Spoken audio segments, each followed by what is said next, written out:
Guys, good morning at isang mapagpalang araw sa ating lahat.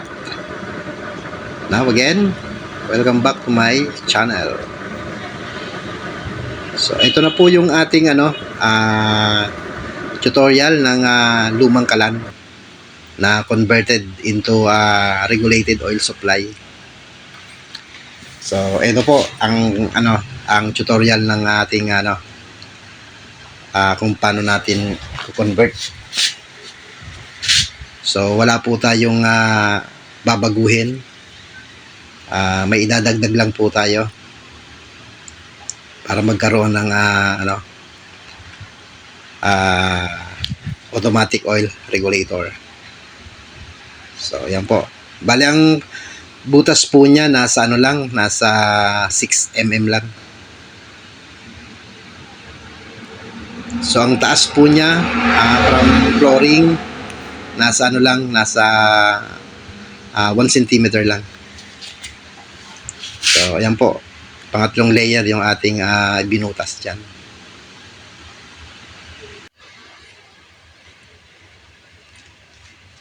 Ito pong ilalagay natin 1/4 po ito na tubo. Stainless po ito na 1/4. Then nilagyan ko po ng dugtong sa dulo or adapter para madaling i-welding ang GI to GI. Pero winelding ko rin po yan stainless to GI. Yan para walang singaw. Yan, ganyan po ang position yan. Hardest. Yan. Naka-slant din po siya. Nakatapat lang po yan sa sa may air passage.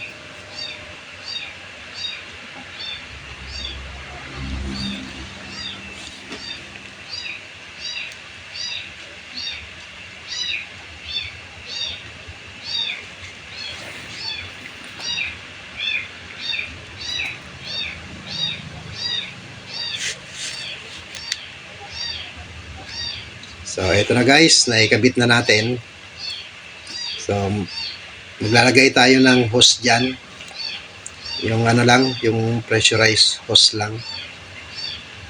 Then ito, maglalagay tayo ng 1/4 na elbow dyan sa babaw ng tangke. Dati kasi hardest yung ginawa ko doon sa doon sa may inlet, doon sa takip ng tangke ko nilagay yung hose. Pero ngayon, dito na po ako naglagay sa gitna para may sarili din po siyang air intake. So hindi na po siya nakalagay sa takip ng tangke. Then kailangan din po ng ng GI na threaded na 1/4 din. So yan po. Magbubutas na po tayo sa ibabaw ng tangke. So, ang butas po dyan, maliit lang. Mga nasa 4 mm lang po. Para tama lang po yung hangin na pumapasok dyan. So, maliit lang po siya guys. Then, itatap na natin itong ating elbow. Yan, i-welding na natin.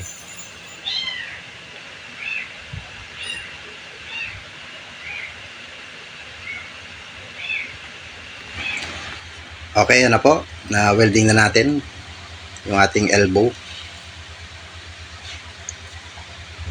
So, maglalagay na tayo ng threaded na GI na 2.5 na 1/4 ng size. Yan, lalagyan natin ng hose. Yan po yung ating air intake.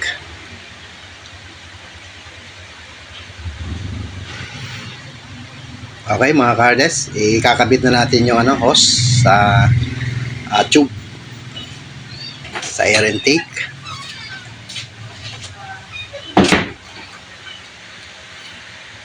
Then dito sa top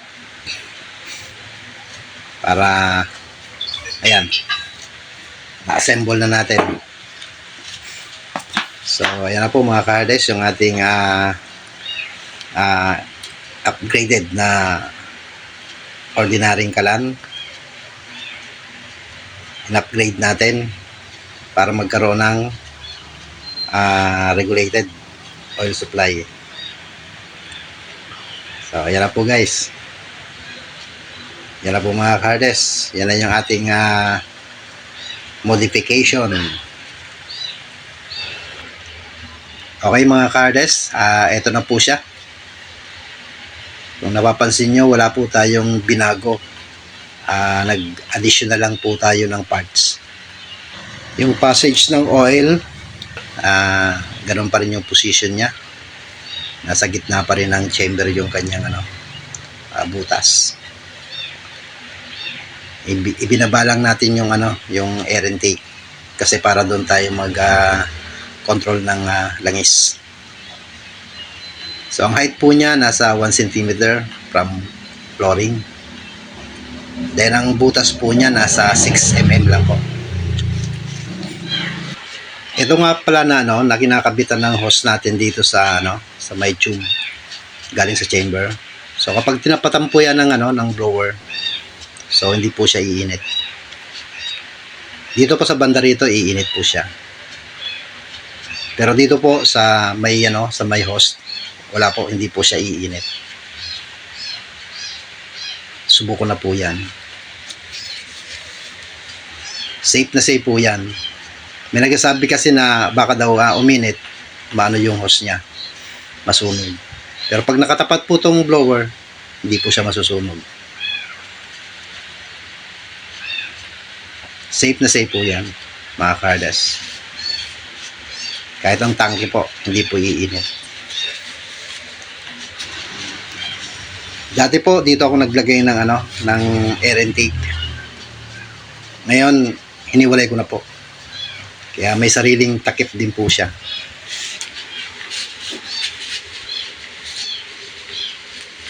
So, ordinaryong kalan po yan. Wala pong binago doon sa unang design niya. So, nagdagdag lang po tayo para ma-upgrade itong ating ordinaryong kalan. Siya nga pala mga ka-harness, gabi ko po ito ipa-fire test para makita natin yung yung apoy niya.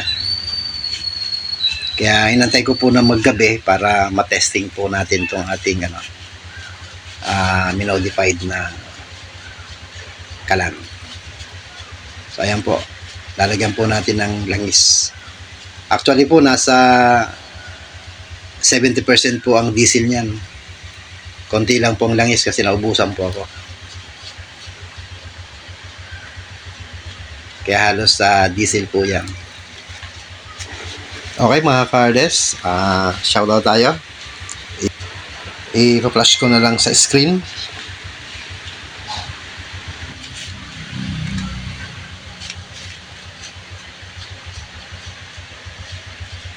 So ayan, tatakpan na natin. Dapat wala pong singaw yung ating takip. Ganun din po sa hose. Yan po, wala pang laman. So kung napapansin nyo, ang air intake po niya nasa nasa flooring, sa baba ng flooring. Yan. Nasa 1 cm po ang height niyan. Then yung passage ng oil nasa gitna yung butas niya. So ang layo ng ng distance nila.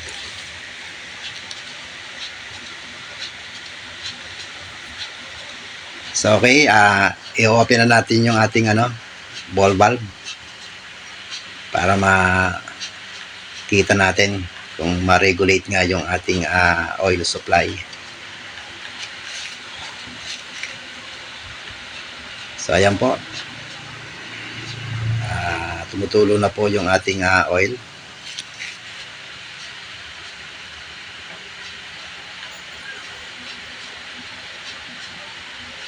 Then ayan po, may laman na po yung ating chamber. Ay, gusto na.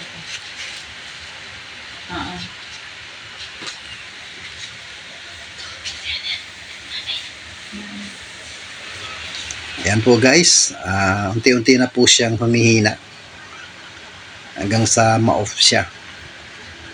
Kasi po natakpan na yung air intake natin doon sa chamber. Ayan po mga kardes, yan na po yung ating oil sa chamber. So automatic shut off na po siya.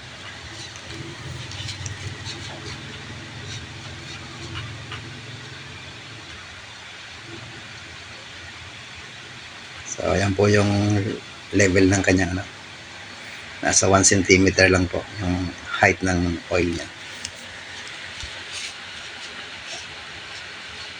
So off na po siya.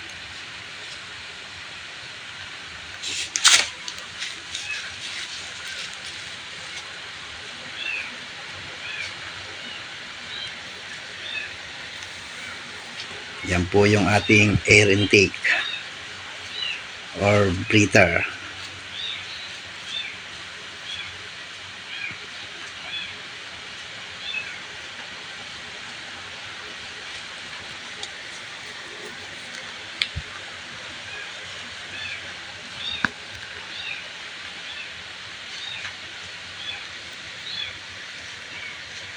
So yan, lalagyan natin ng blower. So itatapat natin doon sa sa may nilagyan natin ng hose na tube para siyang magsilbing cooler, para hindi uminit yung tubo natin, para hindi po masunog yung ating hose. So yan po yung setup niyan, harness. Yan po yung dapat natin gawin. Tatapat natin yung exhaust side ng blower doon sa may air intake. So ito mga harness, magpapaapoy na tayo. So maglalagay tayo ng tissue.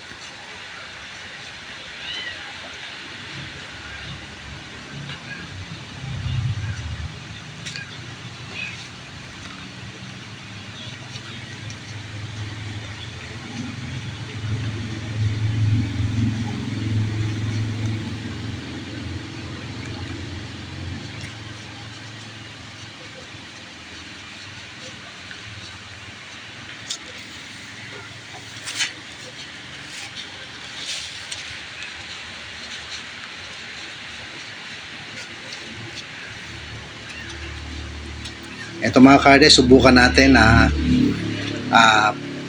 paiksiin yung time ng kanyang pagpapaapoy. So kunin natin ng wala pang 1 minuto. So yun po ang ating bagong technique dito sa pagpapaapoy. Yan, kailangan natin isagad kaagad pag inopen natin yung ating blower. So ang controller, sasagad natin. Ayan. Hindi po siya mamamatay pag sinagad mo yung blower niya. Kasi yung speed ng kanyang hangin, hindi po siya paputol-putol. Kaya wala pong tendency na yung apoy mamatay. Hindi tulad po nung yung mga naunang video na napanood ko noon, na inaantay pang uminit yung oil, then mahina lang yung kanyang blower. So na-experience ko po itong ating bagong technique. Napakaganda pala pag ganitong style mo. So seconds lang po pag pinapoyan mo na yung chamber, diretso ka po sa controller. Isasagad mo po yun para hindi mamatay yung apoy. Then pag okay na po yung kanyang apoy, so normal mo na yung kanyang control. So pwedeng kalahati or number 5, number 4, depende na sa kung anong yung gusto mong apoy. So yan po guys, yan po mga kardes ang ating bagong technique So ayan, maglalagay tayo ng adapter sa burner. Ano po yan mga kardes, ang apoy po niyan parang rocket. So rocket flame po. Subukan po natin. So ayan po, hindi pa po siya nag-autofill dahil meron pang langis sa chamber. So ayan, temporary pa lang po yan mga kardes, yung nilagay kong adapter na yan dyan sa bunganga ng burner. So ano lang po yan, testing lang po yan. Tingnan natin kung maganda rin yung result ng kanyang apoy.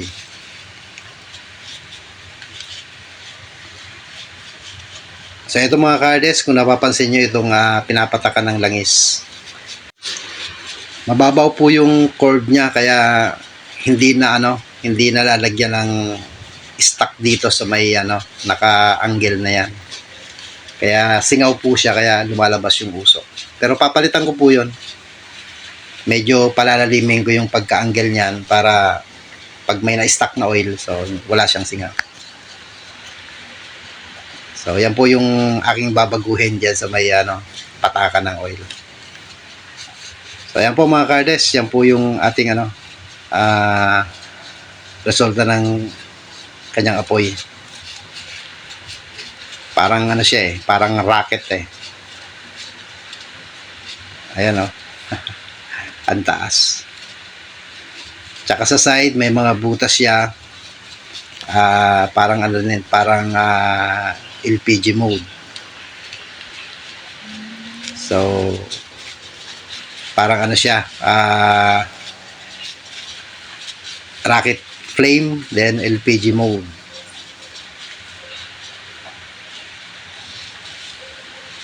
So yung umuusok na yan, walang problema po yan.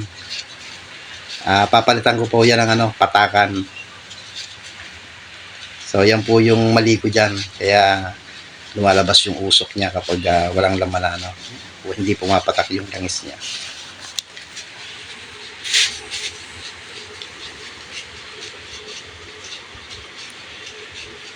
Tsaka guys, ang napansin ko dito, kapag nag-autofill siya, tingnan natin pag nag-autofill siya, kung ano yung magiging reaction ng kanyang apoy.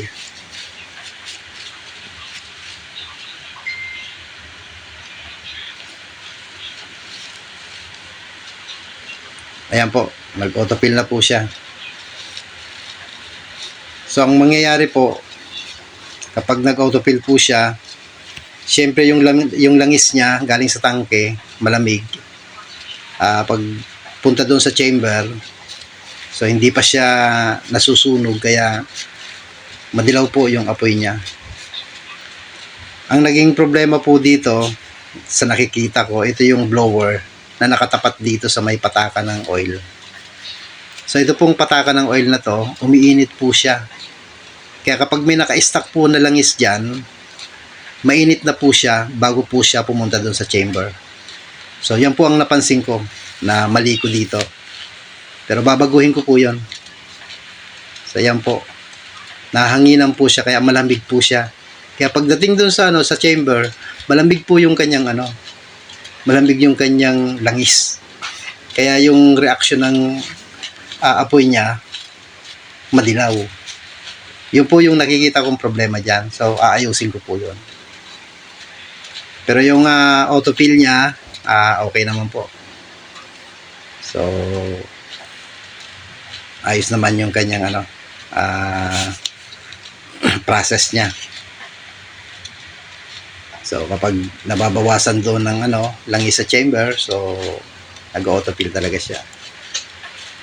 Ito lang po yung napansin ko dito, yung kapag nag-autofill siya, naninilaw yung kanyang apoy. Pero ayusin ko po yun. Ito lang naman yung patakan ng oil. Palalalimin ko lang po yung yung angle nun pababa.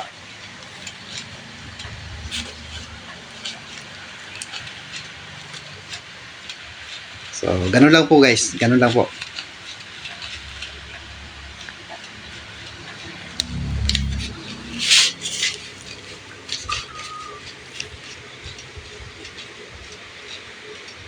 So ayan, shut off siya pag may langis pa doon sa chamber. Tingnan natin kung mag-autofill pa siya.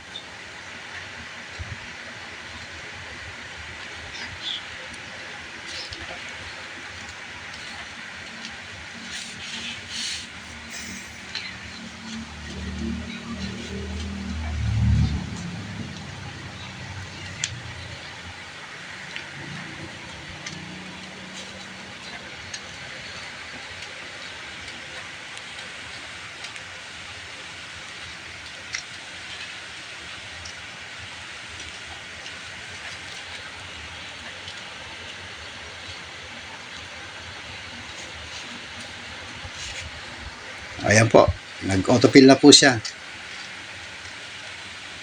So ayan, nagbabago po yung kanyang apoy. Dahil po yung kanyang oil na pumapasok doon malamig kasi nahanginan po ng blower. So ang gagawin ko po dito siguro, iuurong ko ng konti doon sa papasok para yung air intake lang po yung ating mahanginan. Ito po yung dapat lampas to, itong ating patakan ng langis. Kasi yung pong nakikita kong problema malamig po yung oil na pumapasok doon sa chamber kaya dumidilaw yung kanyang apoy. So aayusin ko po yan. So yan lang po ang aayusin yan. So okay na po yan.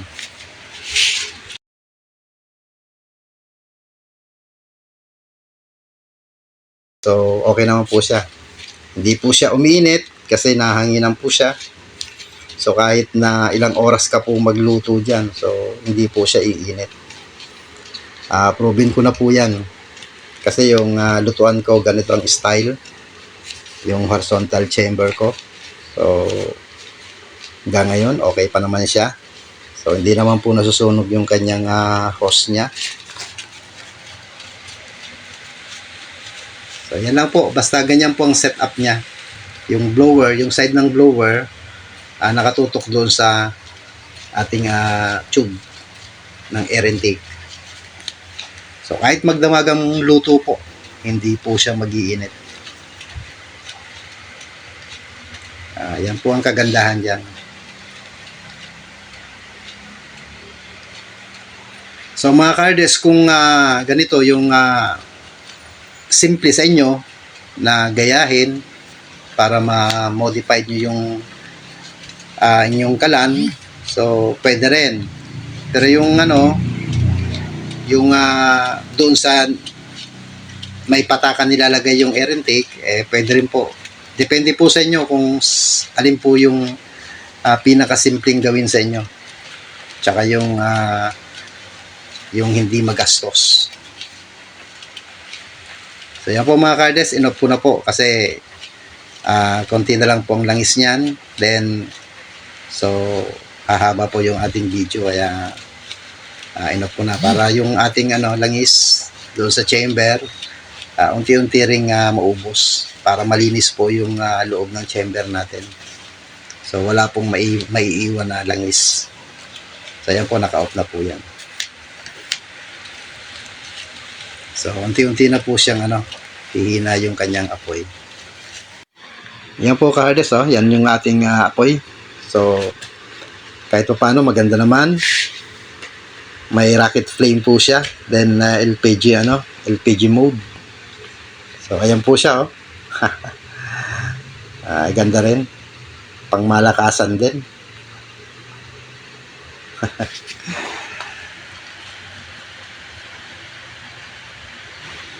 Ang chamber po natin, detress po yan.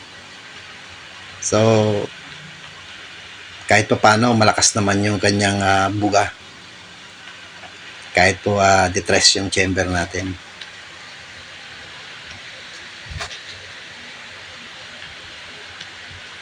So, hanggang dito na lang po guys yung ating video. So, sana may natutunan kayo dito sa ating munting tutorial. So ito pong aking tutorial, basic lang po ito. So bahala na po kayo magpaganda kung ano yung mga mas maganda para sa inyo. So, yun lang po mga Kardes. So, kung bago ka pa lang po dito sa aking channel, paki-like and share naman po. Then, paki-subscribe naman po yung ating channel. Then, paki-hit ng notification bell para next video updated po kayo. So, maraming salamat po sa mga nanood, sa mga subscriber ko po, sa lahat po. Maraming salamat sa suporta nyo. So, and again, dahil gabi ngayon, so magandang gabi sa inyong lahat. So, God bless. Bye-bye.